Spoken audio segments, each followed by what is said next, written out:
Bagalkot district ಮುಧೋಳ್ರಿ ನಂದು. ಏನ್ ಹೆಸರು? ಪ್ರಕಾಶ್ ರೀ. ಅಣ್ಣ ಅವ್ರಂದ್ರೆ ಎಷ್ಟು ಇಷ್ಟ? ಅಣ್ಣ ಅಂದ್ರೆ ಎಷ್ಟು ಎಲ್ಲ ಫಿಲ್ಮ್ ನೋಡಿನ್ರಿ. ಅವರು ಎಲ್ಲ ಹಾಡಿರ್ತೇನೆ ರೀ. ಯಾವ ಸಿನಿಮಾ ಜಾಸ್ತಿ ಇಷ್ಟ ಅದ್ರಲ್ಲೂ? ಗಂಧದ ಗುಡಿ. ಹಾಡ್ಲೇನ್ರಿ ಹಾಡ? ಹಾಡಿ. ನಾವಾಡುವ ನುಡಿಯೇ ಕನ್ನಡ ನುಡಿ, ಸಿರಿಗನ್ನಡ ನುಡಿ, ನಾವಿರುವ ತಾಣವೇ ಅಂದದ ಗುಡಿ, ಗಂಧದ ಗುಡಿ, ಚಂದದ ಗುಡಿ, ಶ್ರೀಗಂಧದ ಗುಡಿ.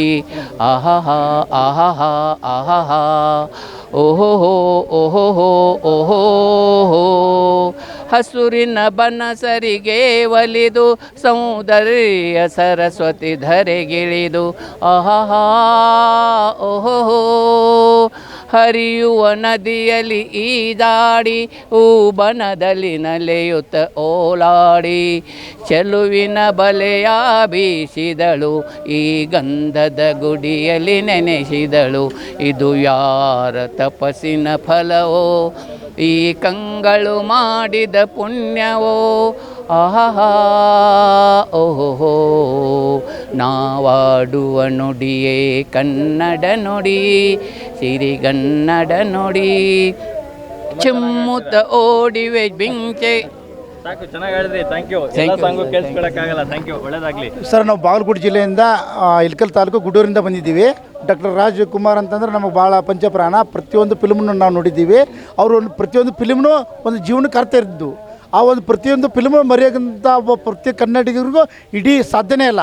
ಪ್ರತಿಯೊಂದು ಜೀವನಕ್ಕೂ ಒಂದು ದಾರಿದೀಪ ಆಗಿದೆ. ಅವರೊಂದು ಪಿಕ್ಚರ್ ನೋಡ್ಬೇಕಂತಂದ್ರೆ ಒಂದು ಮನಿತನ ಸ್ಟೋರಿ, ಒಂದು ಎಲ್ಲ ಒಂದು ಫ್ಯಾಮಿಲಿಯಿಂದ ಹಿಡ್ಕೊಂಡು ಎಲ್ಲ ಅವ್ರು ಯಾವ ಪಾತ್ರದಾರ ಕೊಟ್ಟರು ಸೈ ಅನಿಸುವಂಥ ಒಂದು ಅಭಿನಯ ಅವ್ರಿಗಿತ್ತು. ಆ ಶಕ್ತಿ ಈ ನಮ್ಮ ಚಿತ್ರರಂಗದಾಗ ದೊಡ್ಡ ಶಕ್ತಿ, ಒಂದು ವಜ್ರ ಇದ್ದಂಗೆ. ಅವ್ರನ್ನ ಒಂದು ಪ್ರತಿಯೊಂದು ದಾರಿದೀಪದಾಗ ನಾವು ನಡೆದ್ರೆ ನಾವು ಅವರು ಸ್ಥಾನಕ್ಕೆ ಏರೋಕ್ಕಾಗೋದಿಲ್ಲ. ಅವ್ರ ನೆರಳಲ್ಲೇ ಬದುಕ್ಬೋದು ಅನ್ನೋ ನನ್ನ ಅಭಿಪ್ರಾಯ. ಗುಡೂರಿಂದ ಬಾಗಲಕೋಟೆ ಜಿಲ್ಲೆ ಗುಡೂರಿಂದ ಬಂದಿದ್ದೀನಿ. Thank you sir. ನಾವು ಹೊಸಪೇಟೆ ಸರ್, ಗುಡೇಕೋಟೆ ಕರಡಿಧಾಮ ಸರ್. ಅಪ್ಪು ಸರ್ ಅವ್ರ ಅಭಿಮಾನಿ ಸರ್. ಕಟ್ಟಭಿಮಾನಿ ಅವರು ತಾಯಪ್ಪ ಸರ್, ರಾಜ್ಕುಮಾರ್ ಅವರ ಅಭಿಮಾನಿ, ಕಟ್ಟಭಿಮಾನಿ. ಅಪ್ಪು ಸರ್ ಅಂದರೆ ನಮಗೆ ಜೀವ ಸರ್. ನನ್ನ ಮಕ್ಕಳು ಎಲ್ಲ ಅವ್ರಿಗೆ ಅಪ್ಪು ಬರ್ತಾರೆ ಸರ್. ನಮ್ಮ ಊರಿಗೆ ಬಂದು ಎಲ್ಲ ಗುಡ್ಡಗಾಡು ಕರಡಿಧಾಮ ಎಲ್ಲ ನೋಡಿ ಶೂಟಿಂಗ್ ಮಾಡಿ ಎಲ್ಲ ಬಂದರೆ ಸರ್. ಭಾರಿ ಅಭಿಮಾನಿ ಸರ್. ಅಲ್ಲಿಂದ ನಾವು ಬಂದಿವಿ ಸರ್. ನನ್ನ ಮದುವೆಯಾಗಿ 25 ವರ್ಷ ಸರ್. ಈಗ ಆ ಸೆಲೆಬ್ರಿಟಿ ಇಲ್ಲಿ ಮಾಡೋಕ್ಕಂತ ನಾವು ಬಂದಿವಿ ಸರ್. Anniversary sir. ನಿಮ್ಗೆ ಅಣ್ಣ ಅವ್ರ ಸಿನಿಮಾಗಳಲ್ಲಿ ಯಾವ್ದು ಇಷ್ಟಮ್ಮ? ಬಂಗಾರ ಮನುಷ್ಯ ಸರ್. ಹಾಂ ಸರ್. ಅಪ್ಪು ಸರ್ ಪಿಕ್ಚರ್ನಾಗ ಈರ ಕನ್ನಡಿಗ ಪಿಕ್ಚರ್ ಇಷ್ಟ ಸರ್. ಪ್ರತಿಯೊಂದು ಪೂಜೆ ನಾವು ಫಸ್ಟಿಗೆ ಪೂಜೆ ಮಾಡಿದ್ರೆ ಫಸ್ಟ್.